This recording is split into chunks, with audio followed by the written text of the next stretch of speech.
Hi, my name is Yasuko Kanno, and I'm the author of English Learners Access to Post-Secondary Education, Neither College Nor Career Ready.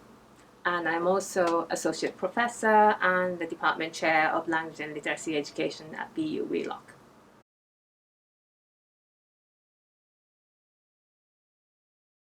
My research focuses on the educational opportunities of multilingual students classified as English learners at the high school level, and especially their access to post-secondary education. So in this book, I worked with 7 English learners who are enrolled in a public school in Pennsylvania that I called Brighton High School. This is not the Brighton High School in Boston Public Schools, but it's another school in Pennsylvania that I call Brighton. It's a pseudonym.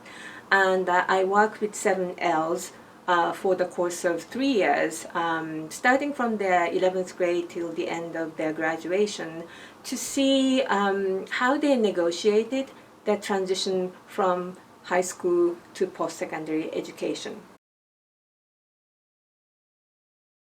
The school they attended really structured these English learners' access to post-secondary education. And what I mean by that is that each high school, any kind of high school, has some at least implicit ideas of what kind of post-secondary destinations are appropriate and within the reach of their graduates. So for Brighton High School, which served a largely working class community, for their highest achieving native speaking students, they typically recommended state public universities such as Penn State or Temple University in that particular setting. And for the mid-level students, they typically recommended those students to go on to the local community school, community college. For English learners, though, they basically lowered their expectations one notch down. So even the highest level English learners, they really didn't think of them as going into a 4-year college. Rather, they actually recommended, at least implicitly, to go on to the local community college. And so I worked with the range of students in terms of academic performance, from the really top achieving L's to really, really low achieving L's. And regardless of that, the highest level 2 students actually really went to the local community college, although they were thinking of going to a 4-year college.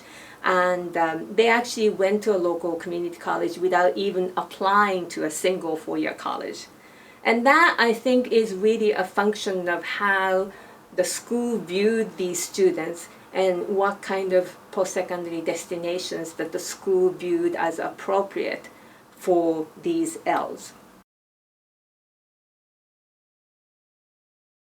High school is a short time. It's only 4 years, mostly 4 years for most students. And so if you wait for English learners to develop a certain level of English proficiency before you introduce rigorous academic preparation, then it's too late.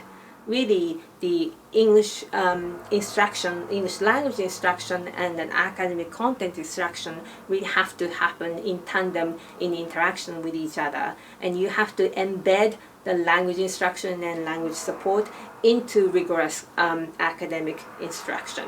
So the second thing is the importance of career and technical education. I didn't go into the study thinking that I would be studying career and technical education, but I came out of the study becoming a huge proponent of career and technical education. Right now, there is just so much emphasis on college for all. All the high school students are really under tremendous pressure to think that they need to go to college, even though they may not be interested in really academic subjects. I worked with 2 students, Carlos and Eddie, who really were not academically inclined and who really were not all that interested in going to college.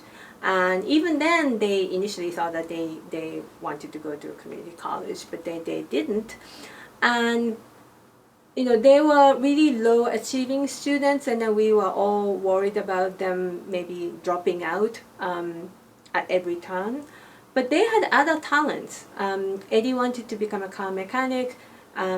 Carlos was a tremendous artist. He was really artistically talented, and if they had been guided properly, they could have become a car mechanic, they could have become a web designer, or some sort of a graphic designer.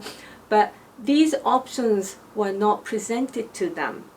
Instead, they were just sort of like focused so much on high school graduation, and the educators around them was so much focused on high school graduation.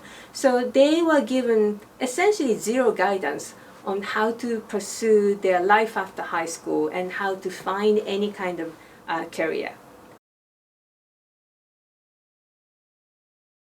So this is a study of one school and 7 kids. And I know better than anybody that there's only so much you can generalize from one school and the 7 kids. And so I'm interested in learning what other schools do to support or not support English learners' access to post-secondary education. So a group of us actually did field work with 3 other schools in Massachusetts. These were the schools who served very different communities, from an urban school to more of a suburban, wealthy high school. And we are now analyzing data in terms of, how schools of different socioeconomic profiles support English learners' access to college in different ways.